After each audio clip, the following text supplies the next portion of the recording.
ಓಂ ಶ್ರೀ ಗುರು ಬಸವಲಿಂಗಾಯ ನಮಃ. ಓಂ ನಮಃ ಶಿವಾಯ. ಸರ್ವರಿಗೂ ಭಕ್ತಿಯ ಶರಣಾರ್ಥಿ. ನಾನು ನಿಮ್ಮ ಯೋಗ ಗುರು ವೈದ್ಯ ಶ್ರೀ ಚನ್ನಬಸವಣ್ಣ, ಶ್ರೀಗಂಗಾ ಯೋಗ ನಿಸರ್ಗ ಚಿಕಿತ್ಸೆ ಹಾಗೂ ಆಯುರ್ವೇದ ಸಂಶೋಧನಾ ಕೇಂದ್ರ, ಆರೋಗ್ಯ ಮಹಾಮನೆ, ಬೆಂಗಳೂರು, ಹುಬ್ಬಳ್ಳಿ, ಧಾರವಾಡ ಹತ್ತಿರ ಮೊರಕಟ್ಟಿ. ತಮ್ಮೆಲ್ಲರಿಗೂ ನಮ್ಮ ಯೂಟ್ಯೂಬ್ ಚಾನಲ್ಗೆ ಭಕ್ತಿಯ ಸ್ವಾಗತ. ಆತ್ಮೀಯರೇ, ಇವತ್ತಿನ ಸಂಚಿಕೆಯಲ್ಲಿ BP, ಬ್ಲಡ್ ಪ್ರೆಷರ್, ಅಧಿಕ ರಕ್ತದ ಒತ್ತಡ, ಇದನ್ನು ನಿವಾರಣೆ ಮಾಡಲಿಕ್ಕಾಗಿ ಯಾವ ಜ್ಯೂಸ್ಗಳನ್ನು ಸೇವನೆ ಮಾಡಬೇಕು, ಈ ಪ್ರಮುಖವಾಗಿರ್ತಕ್ಕಂಥ 5 ಜ್ಯೂಸ್ಗಳನ್ನು ನಾವು ನಿರಂತರವಾಗಿ ಸೇವನೆ ಮಾಡೋದರಿಂದ ನಾವು BP ಸಮಸ್ಯೆಯಿಂದ ಹೊರಗಡೆ ಬರಬಹುದು. ಹಾಗಿದ್ರೆ ಯಾವುವು?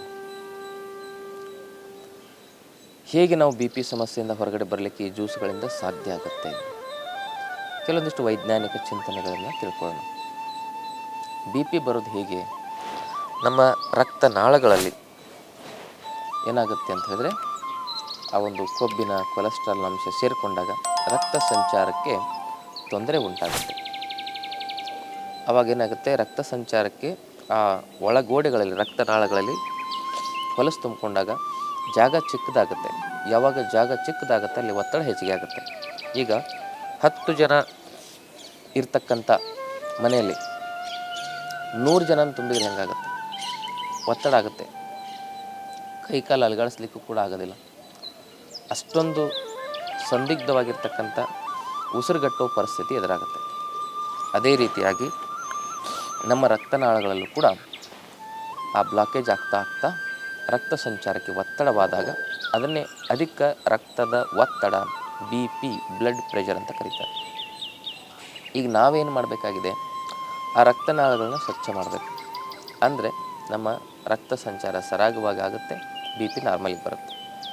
ಅದರ ಬದಲಾಗಿ ನಾವೇನು ಮಾಡ್ತಾಯಿದ್ವಿ, ರಾಸಾಯನಿಕ ಔಷಧಿಗಳನ್ನು ತೆಗೆದುಕೊಂಡು ಆ ರಕ್ತ ಸಂಚಾರದ ನಾಳಗಳನ್ನು ಸ್ವಚ್ಛ ಮಾಡೋದ್ರ ಬದಲಾಗಿ ಹೃದಯದಿಂದ ಏನು ರಕ್ತ ಚಿಮ್ತಾ ಇರುತ್ತೆ, ಆ ಚಿಮ್ಮುವ ಒತ್ತಡವನ್ನು ಕಮ್ಮಿ ಮಾಡ್ತಾಯಿದೆ. ಅಂದರೆ ನಲ್ಲಿ ಒಂದು ಗಲೀಜಾಗಿದೆ, ನಲ್ಲಿ ಸ್ವಚ್ಛ ಮಾಡೋದು ಬಿಟ್ಟು ಆ ಮೇಲಿರ್ತಕ್ಕಂಥ ವಾಲ್ ಸ್ಲೋ ಮಾಡ್ದಂಗೆ ಆಯಿತು. ಎತ್ತಿಗೆ ಜ್ವರ ಬಂದರೆ ಎಮ್ಮೆಗೆ ಬರಿ ಕೊಡ್ತಾರೆ ಅಂತ ಒಂದು ಗಾದೆ ಮಾತಿದೆ. ಅಂತಹ ಒಂದು ಗಾದೆ ಮಾತಿನಂಗೆ ಈ ಪರಿಸ್ಥಿತಿ ಆಯಿತು. ಅದಕ್ಕೆ ಆ ರಕ್ತ ನಾಳಗಳನ್ನು ಸ್ವಚ್ಛ ಮಾಡಿ ನಾವು ಮತ್ತೆ ಆ BPಯನ್ನು ಸಂಪೂರ್ಣವಾಗಿ ರಿವರ್ಸ್ ಮಾಡಿಕೊಳ್ಳೋದು ಈ ಜ್ಯೂಸ್ಗಳಿಂದ ಸಾಧ್ಯವಾಗಬಹುದು. ನಾವು ಹಲವಾರು ಜನರ ಮೇಲೆ ಪ್ರಯೋಗ ಮಾಡಿದರೆ ಒಳ್ಳೆ ರಿಸಲ್ಟ್ ಬಂದಿದೆ. ನೀವು ಕೂಡ ಇದನ್ನು ಪ್ರಯತ್ನ ಮಾಡಿ. ಹಾಗಿದ್ದರೆ ಈ ರಕ್ತನಾಳಗಳನ್ನು ಸ್ವಚ್ಛ ಮಾಡ್ತಕ್ಕಂಥ ಅಂಶಗಳು ಇದರಲ್ಲಿ ಏನಿದ್ದಾವೆ? ಈ ಜ್ಯೂಸ್ಗಳಲ್ಲಿ ಫ್ಯಾಟ್ ಮೆಟಾಬಲಿಸಮನ್ನು ಕ್ರಿಯಾಶೀಲಗೊಳಿಸುವ ಎಲ್ಲ ಔಷಧಿ ಸತ್ವಗಳಿದ್ದಾವೆ, ಜೀವಸತ್ವಗಳು ಇದ್ದಾವೆ. ಇದರಲ್ಲಿ ಅಂಥ ಒಂದು ನೈಟ್ರಿಕ್ ಆಕ್ಸೈಡ್ನ ಪ್ರಮಾಣ, ಆ್ಯಂಟಿ ಆಕ್ಸಿಡೆಂಟಿನ ಪ್ರಮಾಣವೂ ಕೂಡ ಇದೆ. ಹಾಗಾಗಿ ನಮ್ಮ ಲಿಪಿಡ್ ಪ್ರೊಫೈಲ್, ಲಿವರ್ ಪ್ರೊಫೈಲನ್ನು ಕ್ರಿಯಾಶೀಲಗೊಳಿಸುವುದರ ಮೂಲಕ ನಮ್ಮಲ್ಲಿ BPಯನ್ನು ಸಂಪೂರ್ಣ ರಿವರ್ಸ್ ಮಾಡುವ ಶಕ್ತಿ ಈ ಜ್ಯೂಸ್ಗಳಿಗಿದೆ ಅಂತ ನಾವು ತಿಳ್ಕೊಬೋದು. ಹೀಗೆ ಈ ಒಂದು ಜ್ಯೂಸ್ಗಳಲ್ಲಿ ಪ್ರಪ್ರಥಮವಾಗಿ ಯಾವ ಜ್ಯೂಸು ಅಂತ ಹೇಳಿದರೆ ಬಿಲ್ಪತ್ರೆ ಜ್ಯೂಸ್. ಮನೆಯಲ್ಲಿ ಇದ್ದರೆ ಬಿಲ್ಪತ್ರೆ, ಬೇಕಿಲ್ಲ ದೊಡ್ಡ ದೊಡ್ಡ ಆಸ್ಪತ್ರೆ ಅಂತ ಹೇಳ್ತಾರೆ. ಬಿಲ್ಪತ್ರೆ ಫ್ಯಾಟ್ ಮೆಟಾಬಲಿಸಮನ್ನು ಕ್ರಿಯಾಶೀಲಗೊಳಿಸಿ ರಕ್ತ ಶುದ್ಧೀಕರಣ ಮಾಡೋದ್ರ ಮೂಲಕವಾಗಿ ಕೊಲೆಸ್ಟ್ರಾಲು, ಟ್ರೈಗ್ಲಿಸರೈಡ್ನೂ ಬ್ಯಾಲೆನ್ಸ್ ಮಾಡ್ತಕ್ಕಂಥ ಎಲ್ಲ ಅಂಶ, ಆಮೇಲೆ LDL, VLDL ಇವೆಲ್ಲವನ್ನು ಸಮತೋಲನಕ್ಕೆ ತರ್ತಕ್ಕಂಥ ಶಕ್ತಿ ಈ ಬಿಲ್ಪತ್ರೆಗಿದೆ. ಆಮೇಲೆ ಕರಳು ಶುದ್ಧಿ ಮಾಡುತ್ತೆ, ಆಮೇಲೆ ಜೀರ್ಣಾಂಗ ವ್ಯವಸ್ಥೆಯನ್ನು ಕೂಡ ಕ್ರಿಯಾಶೀಲಗೊಳಿಸುತ್ತೆ. ಹಾಗಾಗಿ ಬಿಲ್ಪತ್ರೆಯ ಜ್ಯೂಸನ್ನು ಸೇವನೆ ಮಾಡೋದು ಫ್ಯಾಟ್ ಮೆಟಾಬಲಿಸಮ್ಗೆ ಮತ್ತು ನಮ್ಮ ಒಳಗಿರ್ತಕ್ಕಂಥ ಎಲ್ಲ ಕೆಟ್ಟ ಅಂಶಗಳನ್ನು ಸಂಪೂರ್ಣವಾಗಿ ಡಿಟಾಕ್ಸ್ ಮಾಡಿ ದೇಹದ ಜೀವಕೋಶಗಳ ಒಳಗಿರ್ತಕ್ಕಂಥ ಎಲ್ಲ ಪ್ರತಿಯೊಂದು ಟಾಕ್ಸಿನನ್ನು ಹೊರಗೆ ಹಾಕ್ತಕ್ಕಂಥ ಒಂದು ದಿವ್ಯ ಶಕ್ತಿಯನ್ನು ಕಾಣ್ಬೋದು. ಅದಕ್ಕೆ ಅದನ್ನು ನಾವೇನು ಮಾಡ್ತೇವೆ, ಭಕ್ತಿ ಭಾವದಿಂದ ಪೂಜೆಗೆ ಉಪಯೋಗಿಸ್ತೇವೆ ಬಿಲ್ಪತ್ರೆಯನ್ನು. ಆ ಒಂದು ಉದ್ದೇಶ, ಆ ಒಂದು ಪದಾರ್ಥದಲ್ಲಿ ಒಳ್ಳೆಯ ಔಷಧಿ ಸತ್ವ ಇದೆ ಅಂತೇಳಿ ನಮ್ಮ ಹಿರಿಯರು ಅದನ್ನು ಉಪಯೋಗಿಸ್ತಾ ಇದ್ರು. ಅದನ್ನು ಉಪಯೋಗಿಸಿ ಪೂಜೆ ನಂತರ ಅದನ್ನು ತಿನ್ನಬೇಕಾಗ್ತದೆ. ನಾವು ಅದನ್ನು ತಿನ್ನೋದನ್ನು ಮರ್ತೀವಿ, ಬರೀ ಪೂಜೆ ಮಾಡೋದಕ್ಕೆ ಮಾತ್ರ ಅದನ್ನು ಸೀಮಿತ ಮಾಡಿದ್ವಿ. ಅದಕ್ಕಾಗಿ ಈ ಜ್ಯೂಸನ್ನು ಎಷ್ಟು ಪ್ರಮಾಣದಲ್ಲಿ ಬಳಸಬೇಕು, ಒಂದು 3 ದಳದ ಬಿಲ್ಪತ್ರೆ ದಳಗಳಿರ್ತವೆ, ಎಸಳುಗಳಿರ್ತವೆ, 3 ದಳದ ಅಂಥ 3 ದಳದ ಒಂದು ದಳಗಳನ್ನು, ಎಸಳುಗಳನ್ನು ಒಂದು 20 ಹಾಕಿ ಅದನ್ನು ಏನು ಮಾಡಬೇಕು, ಯಾವುದೇ ಒಂದು ಜ್ಯೂಸ್ ಮಾಡಬೇಕಂದ್ರೆ ಮೊದಲು ಸ್ವಲ್ಪ ನೀರು ಹಾಕಿ ರುಬ್ಬಿ ಪೇಸ್ಟ್ ಥರ ತಯಾರಿಸ್ಕೊಳ್ಬೇಕು. ಆಮೇಲೆ ಅದು ಪೇಸ್ಟ್ ಆದಮೇಲೆ ಇದಕ್ಕೆ ಮತ್ತೆ 1 ಗ್ಲಾಸ್ ಆಗುವಷ್ಟು ನೀರು ಹಾಕಿ ಮತ್ತೆ ರುಬ್ಬಬೇಕು. ಹಾಗೆ ಮಾಡಿ ನಾವೇನು ಮಾಡಬೇಕು, ಬೆಳಗ್ಗೆ ಖಾಲಿ ಹೊಟ್ಟೆಯಲ್ಲಿ 6 ಗಂಟೆಗೆ ಕುಡಿಬೇಕು. ಈ ಜ್ಯೂಸ್ಗಳನ್ನು ಎಲ್ಲ ಜ್ಯೂಸ್, ಈ 5 ಜ್ಯೂಸ್ಗಳನ್ನು ಬೆಳಗ್ಗೆ ಖಾಲಿ ಹೊಟ್ಟೆಯಲ್ಲಿ 6 ಗಂಟೆಗೆ ಕುಡಿಬೇಕು.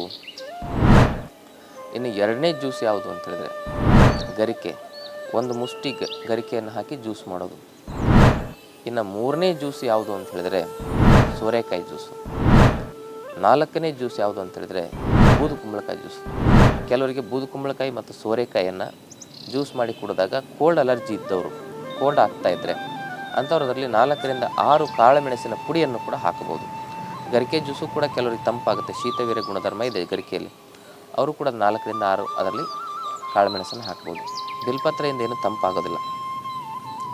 ಗರಿಕೆ, ಬೂದು ಕುಂಬಳಕಾಯಿ, ಸೋರೆಕಾಯಿ ಕೆಲವರಿಗೆ ತಂಪಾದರೆ, ಕೋಲ್ಡ್ ಅಲರ್ಜಿ ಇರೋರು ಅಂಥವ್ರು ಅದರಲ್ಲಿ ಕಾಳುಮೆಣಸಿನ ಪುಡಿಯನ್ನು ಕುಟ್ಟಿ ಪುಡಿ ಮಾಡಿ ಹಾಕೋಬೋದು. ಹೀಗೆ ಅದಾದ ಮೇಲೆ 5ನೇ ಒಂದು ಪ್ರಮುಖವಾಗಿರ್ತಕ್ಕಂಥ ಜ್ಯೂಸ್ ಅದ್ಯಾವುದು ಅಂತ ಹೇಳಿದ್ರೆ ಅಮೃತ ಬಳ್ಳಿಯ ಜ್ಯೂಸ್. ಒಂದು 20ರಿಂದ 25 ಅಮೃತ ಬಳ್ಳಿ ಎಲೆಗಳಾಗಿರ್ಬೋದು ಅಥವಾ ಅದರ ಕಾಂಡವನ್ನು ಚೆನ್ನಾಗಿ ಜಜ್ಜಿ ಅದನ್ನು ಏನು ಮಾಡಬೇಕಂದ್ರೆ ಜಜ್ಜಿ ಚೆನ್ನಾಗಿ ಜಜ್ಬೇಕು. ಅದನ್ನು ಎಷ್ಟು ಅಂತ ಹೇಳಿದ್ರೆ ಒಂದು 20 ಗ್ರಾಮ್ನಷ್ಟು ಆ ಒಂದು ಏನಂದರೆ ಅಮೃತ ಬಳ್ಳಿಯ ಕಾಂಡವನ್ನು ಚೆನ್ನಾಗಿ ಜಜ್ಜಬೇಕು. ಜಜ್ಜಿ ಅದೆಲ್ಲ ಪೂರ್ತಿ ಪೇಸ್ಟ್ ಆಗೋ ಥರ ಜಜ್ಬೇಕು. ಅದನ್ನು ಕಡ್ಡಿ ಸ್ವಲ್ಪ ಬರುತ್ತೆ, ಆದರೂ ಮ್ಯಾಕ್ಸಿಮಮ್ ಎಷ್ಟಾಗುತ್ತೆ ಅಷ್ಟು ಜಜ್ಬೇಕು. ಸಣ್ಣ ಹೆಚ್ಚಿ ಆಮೇಲೆ ಜಜ್ಬೇಕು ಅದನ್ನು ಹಸಿದು. ಅದನ್ನು ಚೆನ್ನಾಗಿ ಜಜ್ಜಿ ಚಟ್ನಿ ಥರ ಮಾಡಿ ಅದಕ್ಕೆ ಒಂದು ಸ್ವಲ್ಪ ಒಂದು ಲೋಟ ನೀರು ಹಾಕಿ ಏನು ಮಾಡಬೇಕಂದ್ರೆ ಅದನ್ನು ಬಟ್ಟೆಗೆ ಹಾಕಿ ಚೆನ್ನಾಗಿ ಹಿಂಡಿ ಆ ಕಡ್ಡಿ ಬರೋದನ್ನು ಎಸೆದು, ಯಾಕಂದರೆ ಅದನ್ನು ಪೂರ್ತಿ ಕುಡಿಲಿಕ್ಕಾಗಲ್ಲ, ಅಮೃತ ಬಳ್ಳಿ ಕಾಂಡ ಅಂದರೆ ಸ್ವಲ್ಪ ಕಡ್ಡಿ ಬರ್ತದೆ. ಅಂಥ ಸಂದರ್ಭದಲ್ಲಿ ಅದು ಚೆನ್ನಾಗಿ ಸೋಸ್ಕೋಬೋದು. ಸೋಸಿದಾಗ ಪೂರ್ತಿ ಎಲ್ಲ ಅದರ ಒಂದು ಸತ್ವ ಬಿಟ್ಟಿರ್ತದೆ ಜಜ್ಜಿದಾಗ. ಆಮೇಲೆ ಅದರ ಸೊರಸು ಸೇರಿರ್ತಕ್ಕಂಥ, ಕಾಂಡದ ಸೊರಸು ಸೇರಿರ್ತಕ್ಕಂಥ ಜ್ಯೂಸನ್ನು ಅಥವಾ 20ರಿಂದ 25 ಎಲೆಗಳನ್ನ ಹಾಕಿ ಜ್ಯೂಸ್ ಮಾಡ್ಬೋದು, ಅಥವಾ ಕಾಂಡದ ಜ್ಯೂಸ್ ಮಾಡ್ಬೋದು. ಎರಡೂ ನಿಮಗೆ ಉಪಯೋಗ ಆಗುತ್ತವೆ. ಕಾಂಡದ ಜ್ಯೂಸ್ ಹೆಚ್ಚು ಉಪಯೋಗ ಆಗುತ್ತೆ. ಇದನ್ನು ಕೂಡ ಬೆಳಗ್ಗೆ ಖಾಲಿ ಹೊಟ್ಟೆಯಲ್ಲಿ 6 ಗಂಟೆ ಕುಡಿಯೋದು. ಈ 5 ಜ್ಯೂಸ್ಗಳು ಭಾಳ ಮುಖ್ಯವಾಗಿ ನಮ್ಮ ರಕ್ತನಾಳಗಳ ಶುದ್ಧೀಕರಣವನ್ನು ಮಾಡೋದಷ್ಟೇ ಅಲ್ಲದೆ ನಮ್ಮ ಜೀವಕೋಶಗಳ ಜೀವಶಕ್ತಿಯನ್ನು, ಅದರ ಒಳಗಡೆ ಇರತಕ್ಕಂಥ ಸೆಲ್ಯುಲಾರ್ ಎನರ್ಜಿಯನ್ನು ಕ್ರಿಯಾಶೀಲಗೊಳಿಸ್ತವೆ. ಶರೀರದ ಒಳಗಡೆ ಇರತಕ್ಕಂಥ ಆ ಒಂದು ವಾತ ಪಿತ್ತ ಕಫದೋಷಗಳನ್ನ ಸಮತೋಲನ ಮಾಡಲಿಕ್ಕೂ ಕೂಡ ಇವು ಉಪಯೋಗಕಾರಿಯಾಗಿರ್ತವೆ. ಮುಖ್ಯವಾಗಿ ಈ ಜ್ಯೂಸ್ಗಳನ್ನು ಸೇವನೆ ಮಾಡೋದ್ರಿಂದ ಒಬೆಸಿಟಿ ಇರೋರಿಗೂ ಕೂಡ ಉಪಯೋಗ ಆಗುತ್ತೆ. ಬೊಜ್ಜು, ಕೊಲೆಸ್ಟ್ರಾಲ್ ಇದೆಲ್ಲ ಜಾಸ್ತಿ ಆಗೋದ್ರಿಂದ BP ಬರ್ತಾ ಇರ್ತದೆ. ಆ ಬೊಜ್ಜು, ಕೊಲೆಸ್ಟ್ರಾಲ್ನೂ ಕೂಡ ಕರಗಿಸ್ಲಿಕ್ಕೆ ಇದು ಉಪಯೋಗ ಆಗುತ್ತೆ. ಇದರ ಜೊತೆಗೆ ಇವೆಲ್ಲ ಬರೀ ಜ್ಯೂಸನ್ನು ಕುಡಿದು ನಾವು ವಾಸಿ ಮಾಡ್ಕೊಳ್ತೀವಿ ಅಂದರೆ ಆಗೋದಿಲ್ಲ. ಟೈಮ್ ಸರಿಯಾಗಿ ಆಹಾರ, ನಿದ್ರೆ ಇವೆಲ್ಲ ಇರಬೇಕು. ರಾತ್ರಿ ಬೇಗ 8-9 ಗಂಟೆ ಒಳಗೆ ಮಲಗಿ ಬೆಳಗ್ಗೆ 4-5 ಗಂಟೆ ಒಳಗೆ ಏಳಬೇಕು.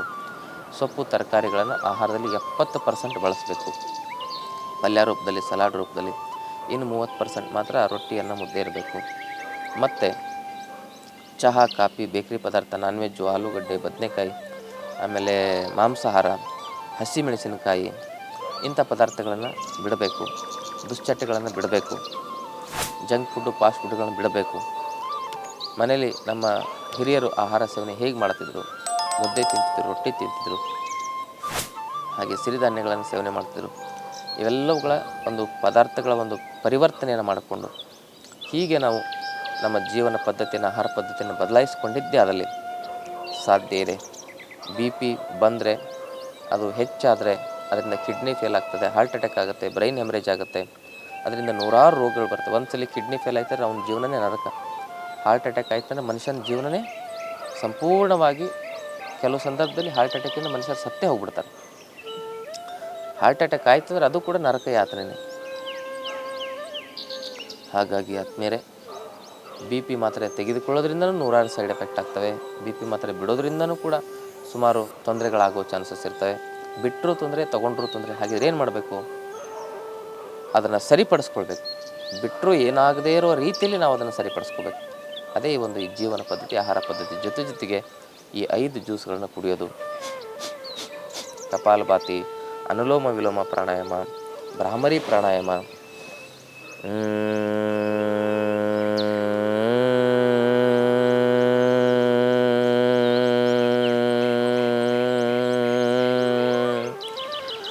ಹೀಗೆ ಪ್ರಾಣಾಯಾಮಗಳನ್ನ ಅಭ್ಯಾಸ ಮಾಡ್ತಾ ಆಹಾರ ಪದ್ಧತಿಯನ್ನು ಸರಿಪಡಿಸ್ಕೊಳ್ಳೋದ್ರ ಮೂಲಕವಾಗಿ ನಾವೇನು ಮಾಡಬೇಕಾಗಿದೆ ಅಂದರೆ ಬಿ ಪಿಯಿಂದ ಮುಕ್ತರಾಗಬೇಕಾಗಿದೆ. ಇಲ್ಲಾಂದರೆ ಬಿ ಪಿ ಮಾತ್ರೆ ತಗೊಂಡು ಕೊಲೆಸ್ಟ್ರಾಲ್ ಹೆಚ್ಚಿಗೆ ಆಗುತ್ತೆ. ಅದನ್ನು ತಗೊಂಡು ಶುಗರ್ ಬರುತ್ತೆ. ಅದರಿಂದ ಮತ್ತೆ ನೂರಾರು ಸಮಸ್ಯೆಗಳು, ಕಿಡ್ನಿ, ಲಿವರು, ಮೆದುಳು, ಕಣ್ಣು ಹೋಗುತ್ತೆ. ಸುಮಾರು ನರಕ ಯಾತನೆ. ಒಂದ್ಸಲಿ ಯಾರಾದರೂ ಮಾತ್ರೆ ತಗೊಂಡು ನಾನು 100 ವರ್ಷ ಆರಾಮಾಗಿದ್ದೀನಿ ಅಂತ ಯಾರು ಹೇಳೋಕ್ಕಾಗ್ತದ? ಇಲ್ಲ. ಮನುಷ್ಯನ ದೇಹ ಮುಖ್ಯವಾಗಿ ನಿಸರ್ಗಕ್ಕೆ ಹತ್ತಿರವಾಗಿ ಬದುಕೋದ್ರಿಂದ ಆರೋಗ್ಯವಾಗಿರ್ತದೆ. ಅದಕ್ಕೇ ನಾವು ನಮ್ಮ ಆಶ್ರಮದಲ್ಲಿ 5 ದಿನದ ಯೋಗ ಶಿಬಿರ ಮಾಡ್ತಾಯಿದ್ದೇವೆ. ಆಹಾರ ಪದ್ಧತಿ, ಜೀವನ ಪದ್ಧತಿ, ಯೋಗದ ಮೂಲಕ ಎಲ್ಲ ರೋಗಗಳಿಂದ ನಾವು ಹೇಗೆ ಹೊರಗಡೆ ಬರಬಹುದು, ರೋಗಗಳೇ ಬರದಂತೆ ಹೇಗಿರಬಹುದು, ಬಂದಿರೋ ರೋಗಗಳನ್ನ ಹೇಗೆ ನಿವಾರಣೆ ಮಾಡ್ಕೊಳ್ಬೋದು ನ್ಯಾಚುರಲ್ ಆಗಿ ಅನ್ನೋದನ್ನು ತಿಳಿಸ್ಕೊಡ್ತೇವೆ. ಆಸಕ್ತಿ ಇದ್ದರೆ ಆ ಶಿಬಿರಕ್ಕೆ ಭಾಗವಹಿಸಿ.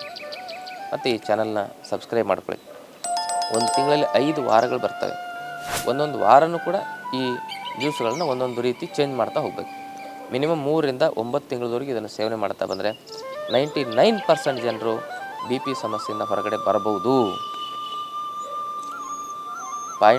ಪಾಯಿಂಟ್ ಯಾಕೆ ನಾನು ಬಿಟ್ಟೆ ಅಂತ ಹೇಳಿದ್ರೆ, ಯಾರೋ ಸರಿಯಾಗಿ ಮಾಡದೇ ಇರೋರು ಆ 1 ಪಾಯಿಂಟಲ್ಲಿ ಸೇರ್ಕೊಳ್ತಾರೆ ಅಷ್ಟೇ. ಸರಿಯಾಗಿ ಮಾಡಿದ್ರೆ ನಾವು ಈ ಸಮಸ್ಯೆಗಳಿಂದ ನಾವು ಸರಿಯಾಗ್ಬೋದು. ಯಾಕಂದರೆ ಹುಟ್ಟುತ್ತಾನೆ ನಮಗೆ ಈ ಸಮಸ್ಯೆ ಬಂದಿಲ್ಲ, ನಾವು ಮಾಡಿರೋ ತಪ್ಪುಗಳಿಂದ ಈ ಸಮಸ್ಯೆ ಬಂದಿದೆ. ಆ ತಪ್ಪನ್ನು ಸರಿಪಡಿಸ್ಕೊಂಡ್ರೆ ಸಮಸ್ಯೆ ಹೋಗುತ್ತೆ. ಅದಕ್ಕಾಗಿ ಈ ಜ್ಞಾನ ನಮಗಿರಬೇಕು.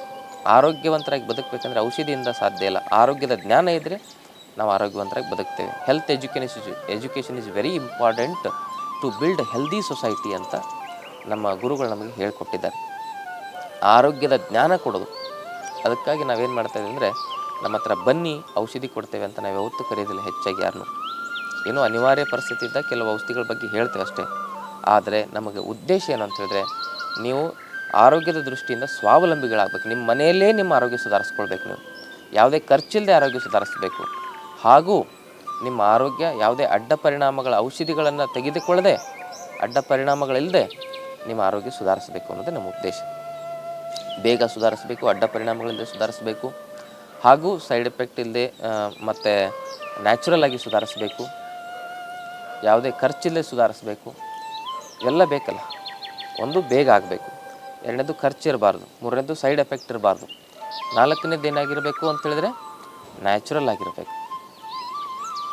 ಹೀಗೆ ಇವೆಲ್ಲ ಅಂಶಗಳು ಎದುರಾಗಿದ್ದಾವೆ ಅಂದರೆ ಯೋಗದಲ್ಲಿದ್ದಾವೆ. ಯೋಗ ಮಾಡೋದ್ರಿಂದ ಇವೆಷ್ಟೆಲ್ಲ ನಮಗೆ ಸರಿ ಆಗ್ತದೆ.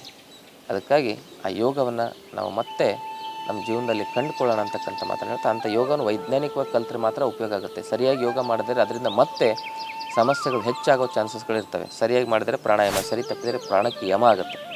ಆ ನಿಟ್ಟಿನಲ್ಲಿ ಗುರುಗಳ ಮಾರ್ಗದರ್ಶನದಲ್ಲಿ ಪ್ರಾಣಾಯಾಮ, ಧ್ಯಾನ, ಯೋಗ ಇವನ್ನೆಲ್ಲ ಕಲಿಬೇಕಾಗುತ್ತೆ. ತಮ್ಮೆಲ್ಲರಿಗೂ ಭಕ್ತಿಯ ಶರಣಾರ್ಥಿ.